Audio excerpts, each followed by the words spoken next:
ونبدأ على بركة الله إن شاء الله تعالى. Alors, aujourd'hui, Inch'Allah ta'ala, on va. Alors, je désactive la salle d'attente, pardon. Voilà. Je désactive aussi les micros. Voilà. Donc, aujourd'hui, c'est notre approximativement cinquième cours. Bon, c'est pas tout à fait vrai parce qu'il y a certaines leçons sur lesquelles on est resté beaucoup plus longtemps que deux cours. Il y en a même sur lesquelles on est resté à trois reprises. Donc, aujourd'hui, on fera la révision. D'accord? La révision des cinq premières leçons qu'on a vues en fiqh. Donc, vous allez voir, barakallahu fikum, en 45 minutes, hein, on va essayer de survoler approximativement tout ce qu'on a dit. Donc, je ne pourrais pas bien évidemment rentrer dans les détails. Je vais simplement mentionner le nom des leçons, ensuite les principales thématiques qu'on a traitées et expliquer les points difficiles. Et également mentionner ce qu'il faut retenir. S'il y a des personnes qui n'ont pas participé au cours préalable, moi, je vous invite véritablement à aller sur la plateforme et reprendre le replay, hein, et de regarder la vidéo en entier. Oui, Au début, ce que je vous recommande le meilleur, ça va être simplement de regarder peut-être cette partie-là. Si elle n'est pas très difficile, si vous comprenez tout, ben allez directement ou plutôt, si vous comprenez tout, basculez ou avancez avec l'autre cours. Et si c'est trop difficile, ben, n'hésitez pas à venir ici pour avoir un peu plus d'informations. D'accord? Très bien. Bah écoutez, bismillah, on va commencer, Inch'Allah ta'ala. Donc, le premier cours qu'on a eu, souvenez-vous, on a simplement présenté le fiqh et on a donné des exemples. On a défini le fiqh et je vous ai dit que ça allait être quelque chose de constant. Dès lors qu'on s'intéresse à une discipline ou qu'on s'intéresse à une notion dans la discipline, la première des choses qu'on va constamment faire en sciences islamiques, c'est de définir ce qu'on appelle en arabe ta'rif. Donc donner la définition et essayer de manière précise d'expliquer ce qu'on appelle en arabe al-mafhoum, c'est-à-dire la chose qui doit être comprise, l'idée principale de ce cours. Donc, on a défini le fiqh au niveau linguistique, également on l'a défini au niveau technique, on a donné quelques exemples et ensuite on a expliqué quels sont les principaux sujets qui sont traités dans le domaine du fiqh. Très bien. Donc, on avait dit qu'au niveau, regardez bien, de la technique, c'est al-ilmu bil-ahkam al-shar'iyya al-amaliyya al-muktasabu min adillatiha at-tafsiliyya. Quand on avait vu cette définition, je vous ai dit que c'était un petit peu difficile. Et quand on a tenté de l'expliquer, ben, on s'est rendu compte que franchement, c'est pas extrêmement dur, quoi. Donc, c'est la connaissance des règles révélées du droit islamique liées aux actions humaines et extraites des sources scripturaires spécifiques. En d'autres termes, on avait dit que c'était une science qui s'intéressait aux actions des êtres humains, uniquement les êtres humains, mais pas dans tous les domaines. Dans le domaine de la pratique, ce qu'on appelle également l'orthopraxie, par opposition à ce qu'on va voir avec l'aqidah et le tasawwuf. Ce qu'on est en train de faire le dimanche, c'est l'aqidah. C'est pas la même chose que le fiqh. L'aqidah s'intéresse à la croyance. Et le fiqh s'intéresse à la pratique. Donc le fiqh s'intéresse uniquement au savoir, des prescriptions religieuses dans le domaine de la pratique et qui vont être comprises à partir de quoi? À partir de ce qu'on appelle les sources scripturaires spécifiques, à savoir les différents versets du Coran ou les différentes traditions du prophète, alayhi salatu wassalam. Non pas dans leur généralité, mais dans la spécificité. Qu'est-ce que ça veut dire? On ne peut pas dire, par exemple, que la prière est obligatoire parce que le Coran dit ça. Le jeûne est obligatoire parce que le hadith dit ça. Non, on n'a pas le droit. On doit être beaucoup plus précis. On dit, Dieu dans le Coran dit, wa aqimus salat et accomplissez la prière. Donc à partir de ce verset-là, on comprend l'obligation de la prière. C'est ça ce qu'on appelle al-adilla at-tafsiliya. Al-adilla, c'est le pluriel de dalil pour dire une preuve. Tafsili, ça veut dire au détail, de manière précise. D'accord? C'est ça en fait la signification. Regardez bien, on avait donné un exemple, le verset 43 de la sourate 2, et accomplissez la prière. De cette source scripturaire spécifique va être extrait l'obligation de la prière. Voilà la signification du fiqh. Ensuite, on avait dit que le fiqh traite de deux grandes thématiques, al-ibadat et d'un autre côté le muamalat. Al-ibadat, c'est les actes cultuels. Moi, je vous avais dit dans ce cours-là, on doit comprendre les actes cultuels, donc al-ibadat, avec l'idée de verticalité entre toi et Dieu, c'est ce qu'on appelle l'ibadat. Par contre, les mu'amalat, c'est ce qui est entre toi et les êtres humains. Parce on s'était pas encore intéressé à la notion de ma'qul el-ma'na et de ghayr ma'qul el-ma'na. C'est vrai, vous vous souvenez de ça ou pas? Hein. Et نعم. donc, la première explication n'était pas totalement vraie, mais c'est un indicateur qui nous aide à comprendre le reste du cours. Donc, l'ibadat, on va voir par la suite, c'est ce qui est غير معقول المعنى, ce qui est inintelligible, par opposition aux mu'amalat qui, elles, sont intelligibles. Donc, on a dit qu'il y avait la prière, le jeûne, les ablutions, l'aumône, etc. Dans le mu'amalat, on a parlé des affaires civiles, le mariage, le divorce, les relations internationales, les aliments et boissons, licites, les enterrements. Et le domaine des mu'amalat est beaucoup plus large, beaucoup plus important que le domaine des ibadat. Les ibadat, c'est restreint, c'est fixe. Dans le temps, il n'y a pas trop l'idée d'évolution par opposition au mu'amalat. Et donc le fiqh sert à quoi? À cadrer de manière générale la vie du musulman. Par exemple, quelles sont les différentes eaux à utiliser pour les ablutions? Comment réaliser la prière? Quel montant faut-il donner pour la zakat? Également, quelles sont les conditions d'une transaction licite? Comment se débarrasser des biens licites? Comment corriger une action mal réalisée? Donc vous voyez bien ici que le fiqh va simplement nous aider à essayer de comprendre comment le musulman va devoir réaliser sa vie dans le cadre de la législation musulmane et ce au jour le jour, avec les êtres humains, mais également avec le divin. Donc c'est tout simplement le fiqh, l'étude des règles de droit concernant la pratique du musulman dans sa vie quotidienne. Également, regardez bien comment distribuer l'héritage, quelles sont les différentes peines légales et leurs conditions d'application, etc. D'accord? Ça va, c'est assez clair pour ce cours? C'était facile, hein? Oui, Pas de oui. questions? Va? Très bien. Ben écoutez, bismillah, on avance. Le deuxième cours qu'on a vu, c'était un peu plus difficile, ça nous a pris énormément de temps, c'est les catégories de texte du fiqh. Parce qu'on avait dit qu'on n'allait pas commencer l'année directement en s'intéressant aux, par exemple, manières de réaliser les ablutions ou également aux conditions de la prière, aux conditions de la zakat. Non, on est toujours dans l'introduction, hein, qui nous permet de comprendre les raisons pour lesquelles les savants divergent, mais également pour pouvoir comprendre la manière dont fonctionne le fiqh. Le fiqh est quelque chose de flexible, mais on avait dit que dans sa flexibilité, il y a quelque chose également de solide. Et les éléments qui sont solides, c'est qu'est-ce qui est touché d'immutabilité. Et on a expliqué comment en islam, on arrive à différencier ce qui est immuable de ce qui est changeant à travers la notion de qat'i dilala, qat'i thubut, dhanni dilala et dhanni thubut et le résultat à quatre niveaux entre les textes qui relèvent de la législation musulmane et qui sont immuables, ce qu'on appelle nusus al-sharia, par opposition aux textes du fiqh qui ont une vocation à changer, à s'adapter. Pourquoi? À cause soit de la problématique de l'authenticité du texte, ou bien la problématique de la clarté, à savoir que le texte accepte différentes interprétations. Donc, c'était le cours qu'on avait fait et qu'on avait vu la dernière fois, et c'est un cours extrêmement important qui nous permet de comprendre la divergence. Très bien. Donc, on avait expliqué à quoi faisait référence le terme de thubut, à quoi fait référence le terme de ad-dilala. Je suis désolé, hein. Ce cours, je vais aller vraiment très très vite dans la révision. Pour les personnes peut-être qui ne l'ont pas vu, il faut obligatoirement le voir. Et sincèrement, je vous conseille de ne pas regarder la vidéo préenregistrée. Je vous conseille de regarder directement le cours qu'on a fait ensemble sur Zoom. Parce qu'on est rentré beaucoup plus dans les détails. On a répondu à des questions qui peut-être vont être soulevées si vous regardez la vidéo tout seul. Et également, on a pris le temps, à travers pratiquement 2 heures, hein, à expliquer le cours dans les moindres détails. Donc vraiment, ce sont des cours à ne pas rater, hein, surtout les premiers. Très bien. Donc le fiqh entre changement et immutabilité. On avait dit que les juristes vont faire la distinction entre 4 types de textes. Et chaque type de texte va être divisé en deux grandes notions. D'abord, il y a ce qu'on appelle le thubut. Au niveau du thubut, on s'intéresse uniquement à la question de l'authenticité. Est-ce que le texte est établi ou pas? On avait également dit que le thubut est la première étape que va réaliser le savant. Parce que si le texte n'est pas fiable, à quoi bon débattre de la signification de ce texte? D'accord? C'est ce qu'on avait expliqué la dernière fois. Donc, le thubut ou l'authenticité dans laquelle nous étudions la force d'attribution du texte coranique au prophétique. Ensuite, il y a la deuxième étape, il y a la notion de dalala. Et la dalala s'intéresse à l'idée de signification du texte. Est-ce que le texte qui est en face de nous accepte une interprétation ou bien en accepte deux, trois, quatre?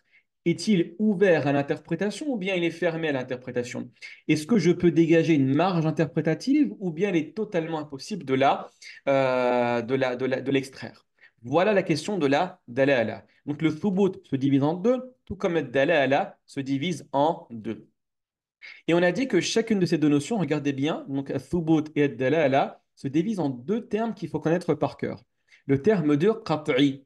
Quand on dit qu'une chose en langue arabe est qat'i, ça fait référence à un texte qui est sûr, sur lequel le débat est totalement impossible. Pourquoi? Parce que l'authenticité est claire, elle est sûre, et bien, et également la clarté est univoque. Il n'y a pas la possibilité d'expliquer le texte de différentes manières.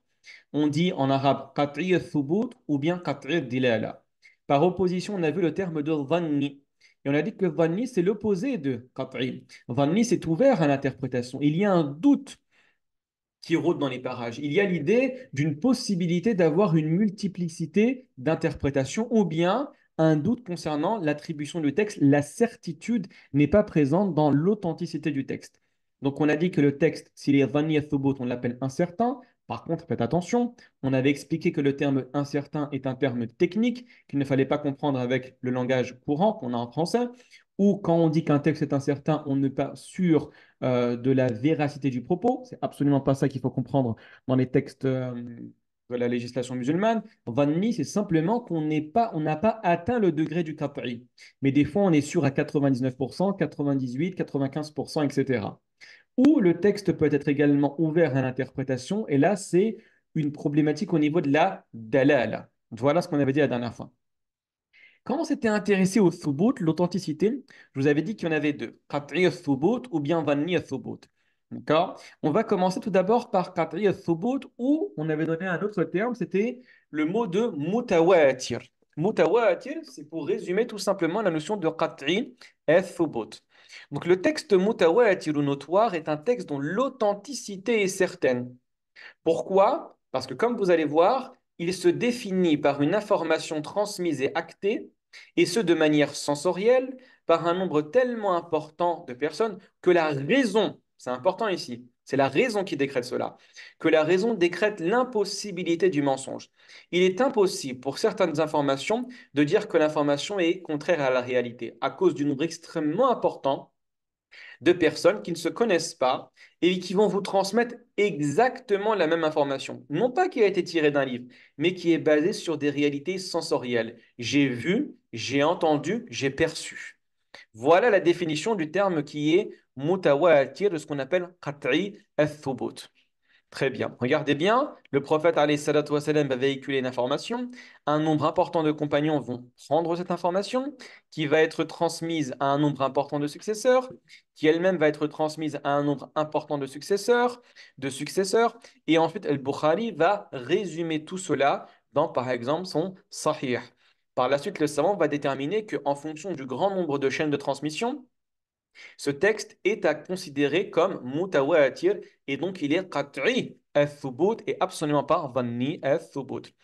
On a mentionné également quelques textes mutawatir. Tous les versets du Coran, c'est une règle qu'il faut connaître, sont mutawatir.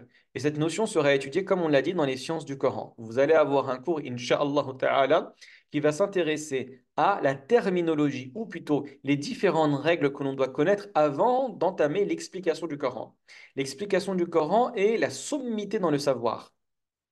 Et pour pouvoir expliquer le Coran convenablement, on a besoin de connaître comment fonctionne le Coran et également comment le savant va interpréter le texte coranique. Il y a des mots à connaître. Qu'est-ce que signifie le terme de sourate? Qu'est-ce que signifie le terme de verset? Quelles sont les différentes écoles qu'adoptent les commentateurs du Coran? Il n'y en a pas qu'une, il y en a plusieurs.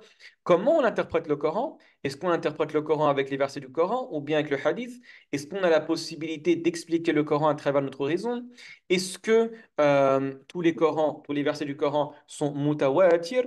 Qu'est-ce que veut dire le fait que le Coran a été révélé pendant les Laylat al-Qadr? C'est ce qu'on appelle al-muqaddimat al-asasiyya, c'est-à-dire les introductions nécessaires à la compréhension du texte coranique. Et vous allez voir que vous allez avoir exactement les mêmes cours, mais avec la science du hadith. Apprendre la signification des termes que l'on utilise dans la science du hadith. Qu'est-ce que signifie un hadith marfou, un hadith sahih, un hadith da'if, un hadith hassan? Qu'est-ce que veut dire également le terme de musnad ou le terme de jami'? Qui sont les principaux commentateurs du hadith? Qui sont les principaux recueils de hadith que l'on retrouve? Qu'est-ce que veut dire un hadith qui est mutawatir ou un hadith qui est ahad, etc. quelles sont les conditions du hadith sahih. Vous allez avoir un cours qu'on appelle Mustalah al-Hadith, à savoir la terminologie du hadith qui répond ou qui tente de répondre à l'ensemble de ces questions. Vous avez par exemple tous les versets du Coran, donc Maliki Alhamdulillahi Rabbil Alamin, premier verset du Coran, pardon, Maliki Yawmiddin, également Qul Huwallahu Ahad, c'est un texte qui est mutawatir. Le prophète alayhi salatu wassalam, va également dire quiconque ment sur moi volontairement qu'il réserve sa place en enfer. C'est le hadith le plus mutawatir qui existe pour information, rapporté par plus de 60 compagnons, dont les 10 premiers au paradis. Le prophète sallallahu alayhi wa sallam va également dire quiconque atteste qu'il n'y a de Dieu que Dieu et le paradis lui est dû. Le, le musulman est celui dont les croyants sont à l'abri de sa langue et de sa main. Tout cela sont les hadiths mutawatir et vous allez bien évidemment retrouver des ouvrages qui recueillent simplement les hadiths mutawatir. Je vous ai cité celui de l'imam Suyuti qui est une référence. L'imam Suyuti dans principalement tous les domaines du savoir, mais principalement dans le hadith. Abdurrahman ibn Abi Bakr Suyuti qui est mort en 911 de l'Hégire. Un livre extrêmement connu, Qatf al-Azhar al-Mutanathira fil Akhbar al-Mutawatira, qui va englober que 113 hadiths mutawatir. Pourquoi? Parce qu'on part du principe dans la science du hadith que la norme, ce n'est pas le hadith mutawatir, mais c'est ce qui va se trouver en face de lui, à savoir le hadith ahad. Très bien. Donc maintenant, Vanni al-Thubut ou al-Ahad, c'est l'opposé du mutawatir. À quoi fait référence le terme de Ahad? C'est tout simplement un hadith, soit il est mutawatir, et c'est une question que j'avais posée pour information sur la plateforme, est-ce qu'il est possible de retrouver un hadith mutawatir et Ahad en même temps? Ben, c'est tout à fait impossible. Soit le hadith est mutawatir, soit il est Ahad, il ne peut pas être les deux à la fois. Donc si le hadith n'atteint pas le degré du mutawatir, il restera Ahad avec différentes catégories bien évidemment. Pourquoi? Parce que le mutawatir, c'est 100%, et vous avez des hadiths qui vont être fiables à 80, 90, 75, 50, 25, etc. Donc, en fonction de la fiabilité du hadith, les savants du hadith, qu'on appelle les muhaddithoun, vont donner un nom. Ils vont donner une note, entre guillemets, mais qui va porter, qui va être nommée par un terme technique. Très bien. On les verra, Inch'Allah, dans la science du hadith. Ensuite, vous avez ce qu'on appelle le dilala ou le dalala. Je vous avais dit que les deux manières de prononcer sont acceptables. Soit on dit dilala, soit on dit dalala, c'est exactement la même chose. Donc, dilala est soit qat'i, soit dhanni.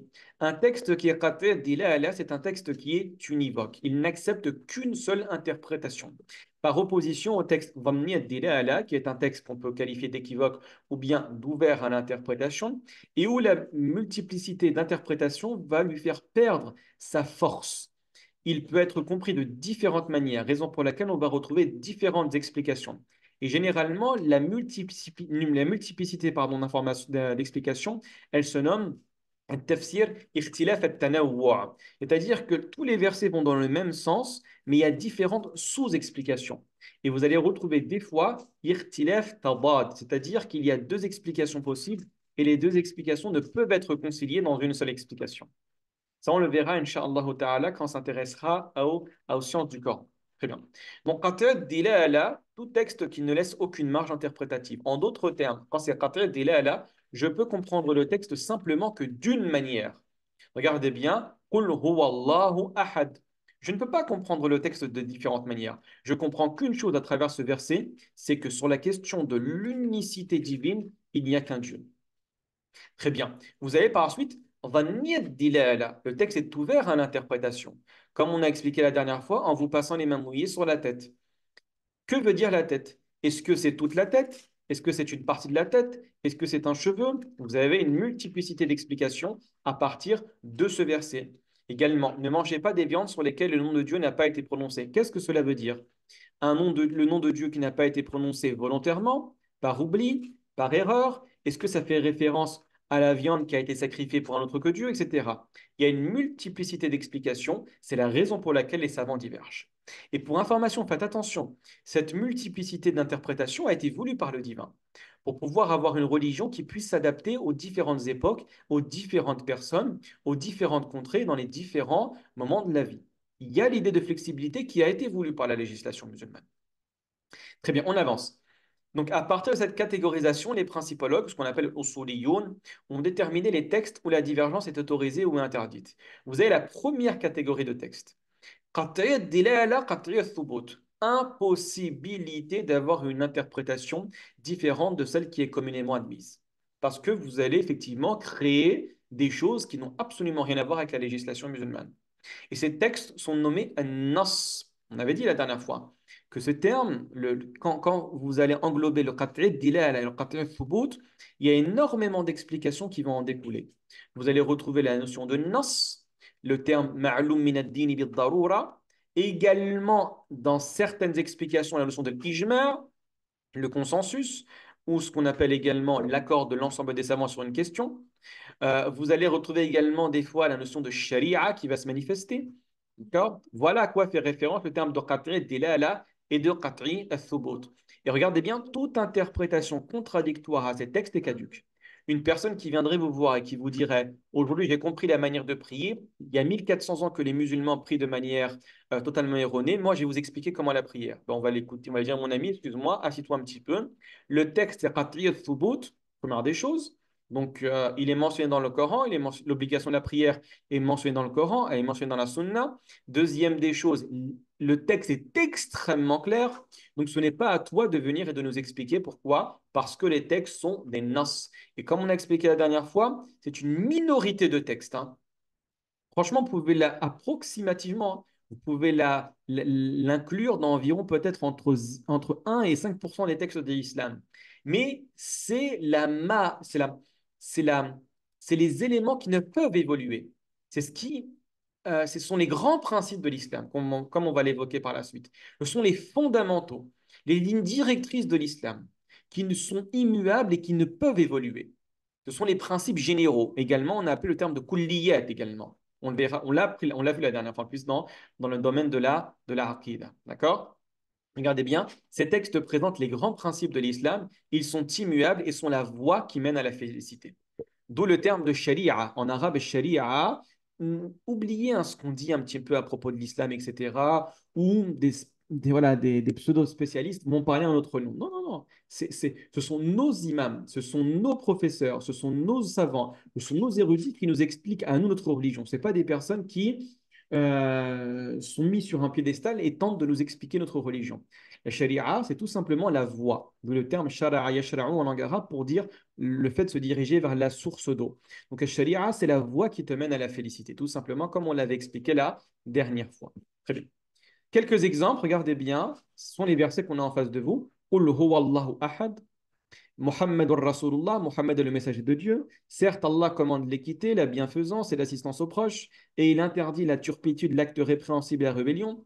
Il vous exhorte afin que vous vous souveniez. Voilà des éléments fondamentaux de la législation musulmane. Très bien, on avance, Allah yabarak fikum. Et les autres catégories de textes, du coup, qu'on va trouver. Qu'est-ce qu'on va retrouver parmi ces éléments-là? Pour les autres catégories que l'on retrouve, la divergence est permise. Mais bien évidemment, vous allez retrouver les raisons qui expliquent cela, mais bien évidemment les conditions. Ce n'est pas parce que la divergence est permise que la divergence est constamment autorisée. Absolument pas. Première des choses, parce que la marge interprétative est large et donc elle autorise le débat. Il y a une multiplicité d'interprétations et ce qui nous permet de effectivement ouvrir le débat sur la question. Deuxième problématique, l'authenticité est plus ou moins certaine. Et donc, en fonction des critères qu'émettent chaque savant, en fonction de la sélection du refus du hadith, certains vont prendre en compte le hadith et d'autres vont le refuser. Et si sur la question un savant accepte le hadith tandis que le deuxième le refuse, il y aura forcément, puisque les ingrédients sont différents, forcément le résultat sera différent. C'est ce qui explique la divergence. Ou la réunion des deux raisons précédentes. Le texte n'est pas certain. En plus de cela, vous allez retrouver une marge interprétative qui va être relativement large. D'accord? Très bien. Regardez bien. Là, vous avez en face de vous un texte qui est qat'iyat thubut, c'est un verset coranique, et par contre qui est dhanniyat dilala, qui est ouvert à l'interprétation. Raison pour laquelle on retrouve de la divergence sur cette question. D'accord? Certains savants considèrent que tu es dans l'obligation de nettoyer toute la tête. D'autres vont dire simplement un tiers de la tête. D'autres vont dire un quart de la tête. D'autres vont dire un cheveu de la tête, tout simplement. En fonction de la divergence. Vous avez également, regardez bien, là par contre, Vaniyat Thubut. L'authenticité est plus ou moins certaine. Par contre, le sens est extrêmement clair et c'est la majorité des hadiths pour information. Parce qu'effectivement, l'un des rôles du hadith, ça va être tout simplement d'expliquer ce qui est relativement ouvert à l'interprétation dans le Coran. Donc il y a une volonté d'être beaucoup plus précis que certains passages du Coran. Très bien. On avance et ensuite vous avez la réunion des deux problématiques. Dhanni al-thubut, dhanni al-dilala. Donc le texte est ouvert à l'interprétation et en plus de cela, il n'est pas mutawatir. Comme le texte que vous avez en face de vous, la yarithul qatil, le tueur n'hérite pas. C'est un hadith qui n'est pas mutawatir. En plus de ceci, il est ouvert à l'interprétation. Qu'est-ce que veut dire ici le tueur? Celui qui va tuer volontairement, celui qui va tuer par erreur, celui qui va tuer en tentant de se défendre, etc. Quelle est la signification ici du tueur? D'accord? Ça va, c'est assez clair? Alors, je veux vraiment, mais vraiment ici, aller très très vite, hein. Vous vous souvenez que lorsqu'on a vu cela en classe, on est rentré beaucoup dans les détails, hein. Souvenez-vous, hein. Ça va, c'est clair pour tout le monde ou pas?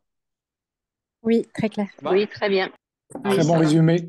Allah barik fikum. Très bien. On poursuit, on poursuit. Maintenant, avec la classification du droit. On avait dit qu'également, Allah barik fikum, que sur la question de la classification du droit, il y a deux grandes thématiques, hein, dans les fiqh. On avait donné la dernière fois, il y a quelques minutes, pardon, la différence entre al-ibadat ou al-mu'amalat. Et moi, j'avais simplement expliqué avec l'idée de verticalité ou d'horizontalité. D'accord? Donc là, bien évidemment, on va rentrer davantage dans les détails. Donc, on va répondre à la question comment différencier le cultuel, al-ibadat, des affaires sociales, des mu'amalat et les thématiques de chaque discipline. Donc, comment différencier le cultuel des affaires sociales? Regardez bien. La distinction entre les deux thématiques est le résultat d'une règle de droit fondamentale. La présente catégorisation n'est que d'ordre technique et ne signifie pas que certaines actions sont à exclure du domaine religieux. En effet, toutes les actions humaines sont soumises à une prescription divine. Qu'est-ce que je dis ici est fondamental. Barakallahu fikum. C'est simplement une catégorisation technique. C'est exactement comme quand on fait la catégorisation entre les versets du Coran, les versets médinois et les versets mécois. Ça ne veut pas dire que ce sont des versets qui sont que liés à la Mecque ou des versets qui sont que liés à Médine. C'est totalement faux cette classification de dire cela comme ça, hein. Absolument pas. Mais c'est une classification technique pour pouvoir comprendre d'autres résultantes. Donc ici, quand on s'intéresse à la classification du droit, quand on va dire que ceci est du domaine religieux ou ceci du domaine des affaires sociales, c'est simplement pour pouvoir expliquer le reste. Mais ça ne veut pas dire que c'est à exclure du religieux. Faites attention. Même quand on parle des affaires sociales, c'est à comprendre dans le domaine religieux, bien évidemment. La règle est la suivante. Le principe dans le culte et le suivisme et dans les affaires sociales, l'innovation. En d'autres termes, on vous demande de faire dans le domaine du culte simplement ce que la législation vous permet. Par contre, dans le domaine des affaires sociales, on vous demande d'innover, mais pas de manière absolue, d'innover dans un cadre.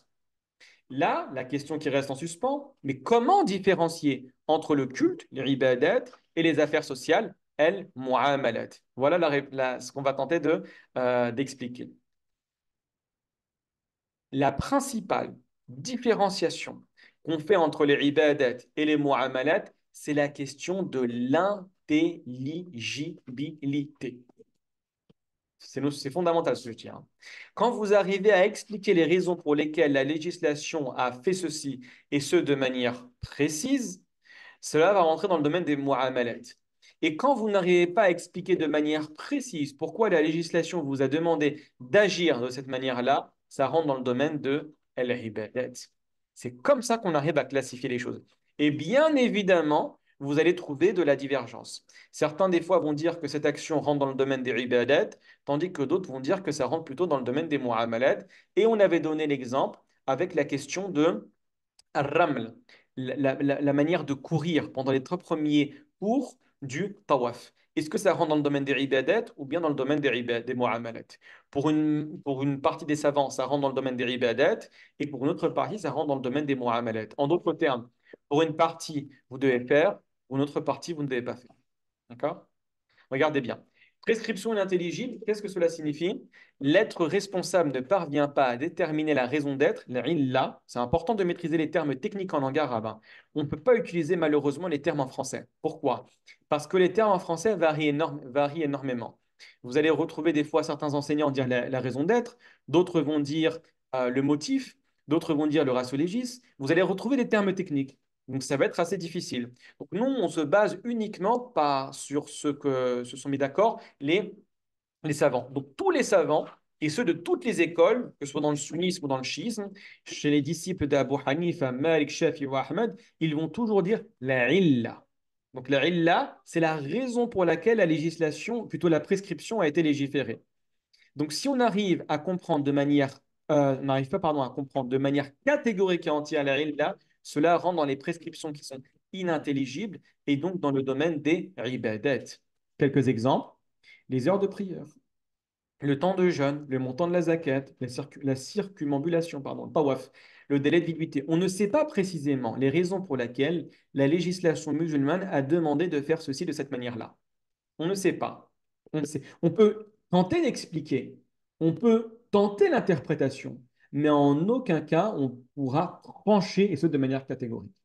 D'accord? C'est la raison pour laquelle toutes ces actions-là rentrent dans le domaine des ibadat D'accord. et absolument pas des muamalat. D'accord? Très bien. Par contre, les affaires sociales, quant à elles, sont ma'qoul el-ma'na. On Et arrive à les expliquer. Dis-moi, Nadia, tu as une question? Ah, pas de question? Très bien. Donc, dans le domaine des affaires sociales, Allah barik fikoum, c'est l'inverse. Il y a une question peut-être, pardon? Ah, alors je vais désactiver peut-être les micros. Voilà. Regardez bien, quelques exemples. La vente et le commerce. On sait pourquoi on vend, on sait pourquoi on commerce, on sait pourquoi on se marie, on sait pourquoi on mange, on sait pourquoi on s'habille, etc. Donc la tenue vestimentaire rentre dans le domaine des muamalat. Et puisque la tenue vestimentaire rentre dans le domaine des muamalat, la base, c'est l'innovation. Ce n'est pas le suivisme. En d'autres termes, on vous demande de vous habiller comme vous le désirez à la condition de respecter le cadre. Nourriture, pareil. Vous avez le droit de manger tout ce que vous désirez à la condition de respecter le cadre. Pareil pour le mariage. Vous avez la possibilité de faire les mariages que vous désirez à la condition de respecter le cadre. D'accord? C'est la raison pour laquelle vous n'êtes pas, par exemple, tenu de réaliser un mariage à la mosquée avec ce nombre de personnes à une heure précise. Non, vous êtes totalement libre. Mais par contre, à la condition de respecter le cadre. La vente et le commerce. Vous avez énormément de nouvelles transactions qui émergent, de nouveaux contrats. Vous avez le droit, hein, effectivement, de créer de nouveaux contrats de commerce, des nouveaux contrats, de nouvelles transactions, pardon, à la condition de respecter le cadre. C'est ça qu'on vous demande. En gros, tout est autorisé jusqu'à preuve du contraire, comme on va l'expliquer par la suite. Regardez bien. Existe-t-il une conséquence juridique à cette classification? Bien évidemment. Pour les affaires sociales, tout est autorisé jusqu'à preuve du contraire. Par contre, pour le culte, donc pour les ibadat, tout est interdit jusqu'à preuve du contraire. Pour les affaires sociales, vous pouvez, on prend la nourriture, tu peux manger absolument tout ce que tu veux à la condition de ne pas manger ce qui a été formellement interdit. Les textes ne disent pas ce que tu dois manger. Les textes disent ce que tu n'as pas le droit de manger. Pareil pour l'habillement. L'habillement, les textes ne te disent pas ce que tu dois porter. Les textes te disent ce que tu ne dois pas porter ou ce que tu dois cacher. Faites attention, c'est important. D'accord? Également, dans le domaine des transactions commerciales, la législation ne te dit pas quel type de transaction commerciale tu dois réaliser. Elle te dit simplement les transactions commerciales qui vont être interdites. D'accord? C'est important de se dire ça. Par contre, dans le domaine du culte, c'est totalement l'inverse. On vous dit simplement, tu pars du principe que tu n'as pas le droit d'adorer Dieu comme tu le désires, mais que tu dois adorer Dieu comme la législation te l'a imposé. Tu dois prier comme la législation t'a dit. Tu dois te purifier comme la législation te l'a dit. Tu dois jeûner. Tu jeûnes pourquoi? Parce que la législation te le demande. Mais comment vas-tu jeûner? Tu vas jeûner comme la législation te l'a demandé. Et en aucun cas, tu vas innover. Tu vas au pèlerinage, très bien. Mais comment tu vas au pèlerinage? Comme la législation te l'a dit. Parce que ce sont des notions qui sont inintelligibles. Très bien, on avance. Les thématiques du coup de chaque discipline.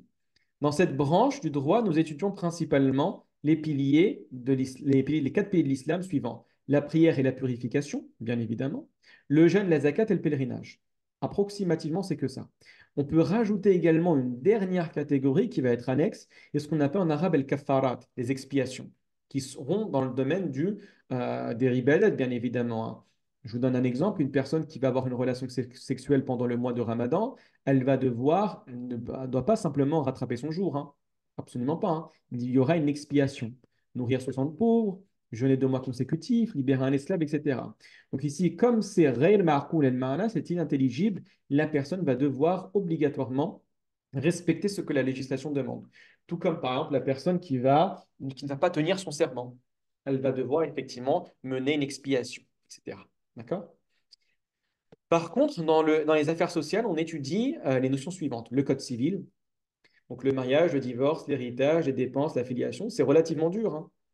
Alors, c'est pas totalement dur, sincèrement, c'est long. Je dirais tout simplement ça. C'est long. Pourquoi? Parce que il faut comprendre tout d'abord la problématique. La deuxième des choses, voir les différents avis. Parce qu'aujourd'hui, la problématique que nous, on a dans le contexte européen, c'est qu'on n'a pas d'école de droit centralisée. Vous prenez par exemple le cas de l'Afrique, Afrique subsaharienne et Afrique, le Maghreb. Vous allez pratiquement tous avoir comme école de droit l'école de l'imam Malik. Donc, si on était par exemple au Sénégal, ou par exemple on est au Maroc, en Tunisie, en Algérie ou en Libye, c'est relativement simple, parce qu'on prend simplement le madhab de l'imam Malik et on l'enseigne. Et alhamdoulilah, rabbil alamin. Et tout le monde comprendra. En Europe et principalement en France, on a d'autres problématiques. C'est qu'on va avoir absolument des personnes de toutes les horizons. Tous les horizons, pardon. On va retrouver des personnes qui viennent d'Afrique, donc le madhab de l'imam Malik. On va retrouver des personnes qui viennent d'Égypte, par exemple, ou de l'Asie, le madhab de l'imam Abu Hanifa al-Imam Shafi'i, et très rarement, il n'y en a quasiment pas, mais aujourd'hui, c'est qu'est-ce qu'on va beaucoup retrouver sur Internet. Pourquoi? Parce que la production du Moyen-Orient, principalement la production saoudienne, est importante. Donc, on va retrouver les avis de l'imam Ahmad ibn Hanbal. Donc, en fait, on a une chouka en France. Et c'est extrêmement difficile. En plus de cela, il y a une vision qui est totalement différente dans beaucoup de domaines entre ce qu'on allait retrouver dans les pays musulmans et la problématique qu'on a aujourd'hui. C'est la raison pour laquelle vous avez de nouveaux conseils de savants qui se réunissent et qui tentent de répondre simplement à des questions, pas franco-françaises, mais européennes, ou qui sont liées principalement aux États-Unis. Pourquoi? Parce que tout a changé. C'est extrêmement difficile sur certaines questions d'avoir des fatwas qu'on prend directement des pays musulmans. Il faut obligatoirement un travail, ce qu'on appelle en arabe un ijtihad. D'accord? Donc, les transactions commerciales, également les contrats, les ventes interdites, le crédit, ça n'existait pas à l'époque, hein. Certaines transactions commerciales n'existaient pas à l'époque. Ce sont des faits tout à fait nouveaux. Donc, comment on fait pour pouvoir répondre? Sachant que nous sommes dans une période de l'histoire qui est totalement différente de l'époque. Aujourd'hui, le monde, avec la globalisation, la mondialisation, tout est petit, tout est centralisé. Donc, c'est assez difficile. C'est la raison pour laquelle la législation musulmane permet d'avoir différents avis et toujours prendre en considération l'endroit dans lequel on se trouve, le contexte dans lequel on se trouve, pour pouvoir donner les meilleures réponses en cohérence avec les finalités de la législation musulmane, ce qu'on appelle en arabe le maqasid. D'accord? Très bien. Également le système judiciaire, le témoignage, la gestion des conflits, etc. Également les questions constitutionnelles, qui sont importantes et qui doivent être comprises, hein. Comment est la nature? La dernière fois, je voyais une personne, il y avait, je crois que ça s'appelle sur Twitter un space, je crois, c'est comme ça. Tout le monde vient et tout le monde parle un petit peu, etc. Et il y avait d'un côté des musulmans et dans ce space qui était assez intéressant, des personnes qui venaient de l'extrême droite. D'accord? Et vous savez qu'il y a une grande rivalité entre les deux, hein. On ne s'aime pas trop, malheureusement. D'accord? Alors que des fois, il faut simplement venir parler, discuter, échanger et voir qu'en fait, sur certaines questions, on n'est pas très différents. Et ensuite, il y a un intervenant qui disait, nous, dans l'islam, c'est la théocratie. Je dis, mais qu'est-ce que tu racontes, mon ami? C'est n'importe quoi. Vous savez, c'est quoi la théocratie? Vous dites la théocratie. Vous avez l'impression que ça veut dire une nature de l'État d'origine divine. D'accord? En apparence, hein, quand on parle entre musulmans, on peut se comprendre. Très bien. Vous dites ça à une personne qui a une culture chrétienne, il dit, mais jamais plus de ma vie, je veux revenir à une théocratie. Mais bien évidemment. Et en islam, en aucun cas, on accepte l'idée de théocratie comme elle est comprise dans la mentalité judéo-chrétienne. L'idée de croire qu'il y a un souverain qui serait d'origine divine, d'accord? Qui aurait des facultés divines, qui serait là, qui est l'ombre de Dieu sur terre, qui est une partie de la divinité et qui agit selon le commandement divin et qui serait ma'asoum, qui serait infaillible et où l'obéissance serait totale et absolue, où il aurait tout le pouvoir entre ses mains. Il n'y a pas l'idée de division du pouvoir, Hein. Il y a l'idée de considérer ce chef-là comme l'autorité suprême. En islam, totalement à refuser. Inacceptable. L'idée de la nature dans l'État dans la vision musulmane, c'est qu'effectivement, il y a une autorité auquel nous devons obéissance, mais cette autorité, il y a simplement un contrat entre nous et elle, l'idée de bay'a. Tout simplement. Nous nous soumettons effectivement à l'autorité parce qu'il va garantir notre bien, il va garantir effectivement notre vie, notre respect de son autorité est conditionné à son service qu'il va nous fournir. C'est que simplement ça. Et il y a quelque chose qui sera toujours au-dessus de lui, à savoir l'idée que le droit est toujours supérieur à l'individu, qu'il y a l'idée de la législation qui est toujours supérieure à l'individu et qu'en aucun cas il aura la possibilité de se croire comme un Dieu sur terre.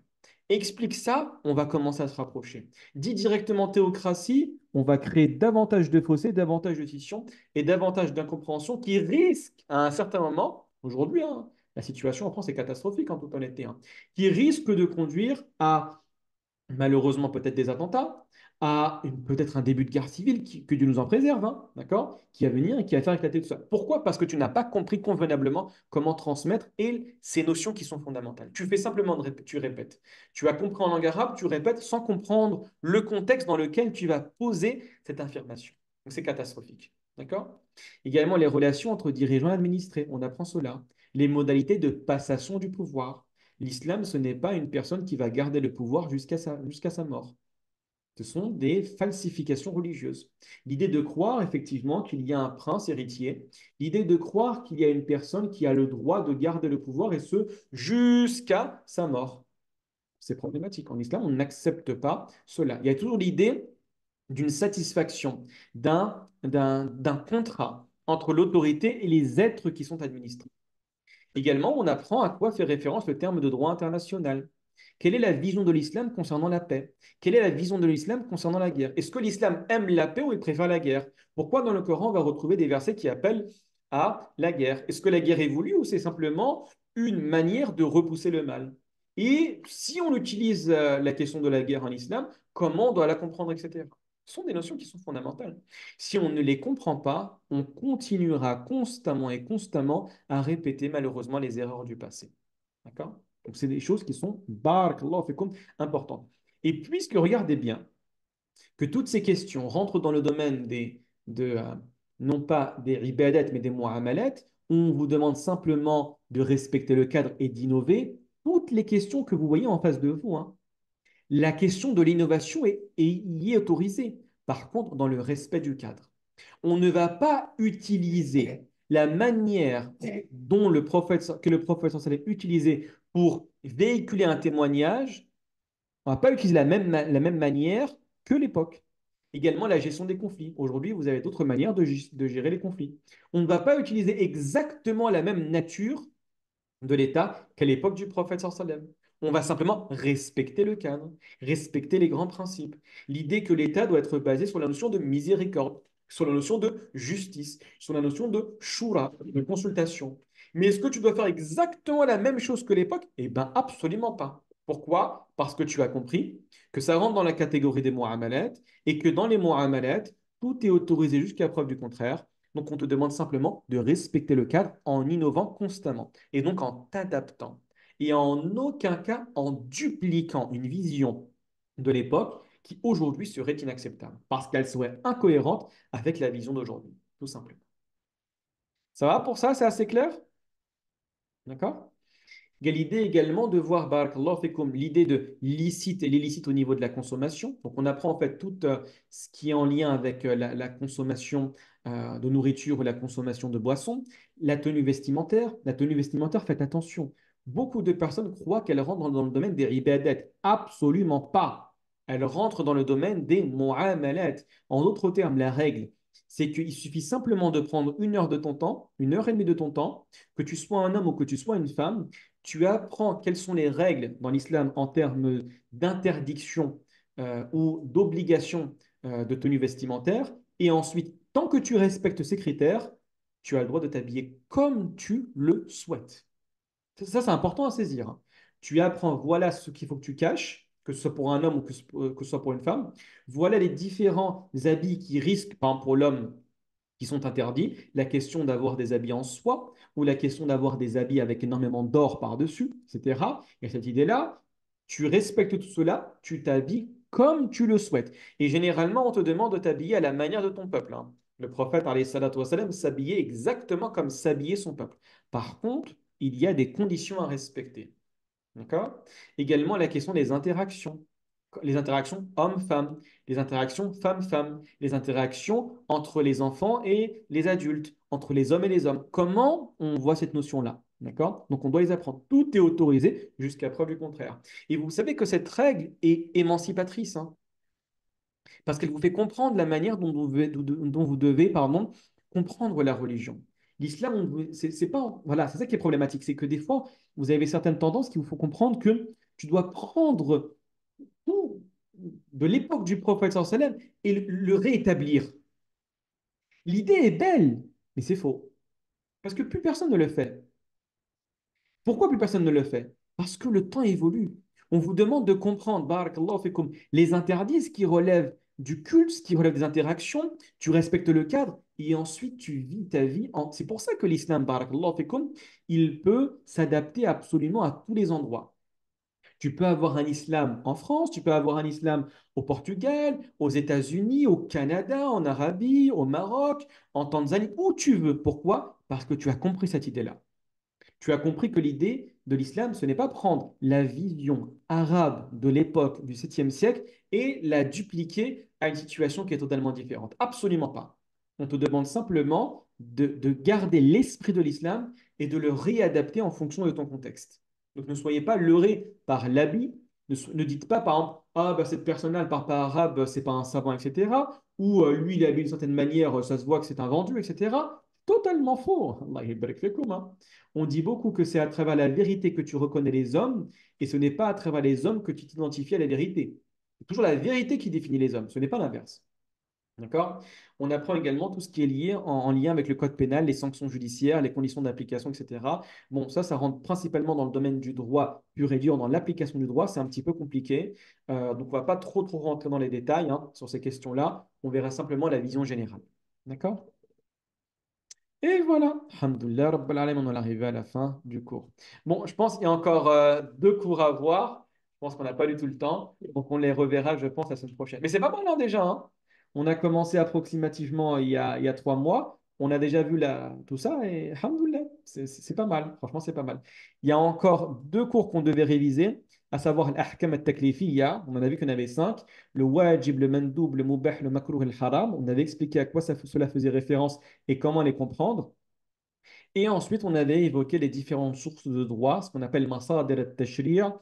On avait mentionné les sources de droit rationnelles et les sources de droit textuelles. On avait mentionné le Coran, la Sunna, l'Ijma', Shar'u man qablana, la législation antérieure. On avait évoqué également dans les sources de droit rationnelles la question de l'analogie, l'istishab, al-masalih al-mursala. On en avait évoqué pas mal. D'accord? Donc, ce que je vous propose, Inch'Allah ta'ala, c'est que la semaine prochaine, on tente de revoir très rapidement ces deux derniers cours. Et ensuite, avec le temps qui reste, on avancera sur euh, le 6e cours, Inch'Allah ta'ala. Est-ce que tout est clair ou est-ce que vous avez des questions? Ça C'est va? Tout clair. est clair? C'est clair pour tout C'était le monde? clair. Oui, un bon Ouais. résumé, barakallahu fik. Allah yabarak fikum. Bah écoutez, barakallahu fikum pour votre présence. Du coup, moi, je vous dis dimanche, Inch'Allah. À dimanche pour le cours de Aqida. D'accord? Barakallahu fiik. Allah Salam yabarak alaikum. fikum. Barakallahu Portez-vous fik. bien. Salam شكرا. alaikum. السلام Salam tout عليكم. le monde. Au revoir.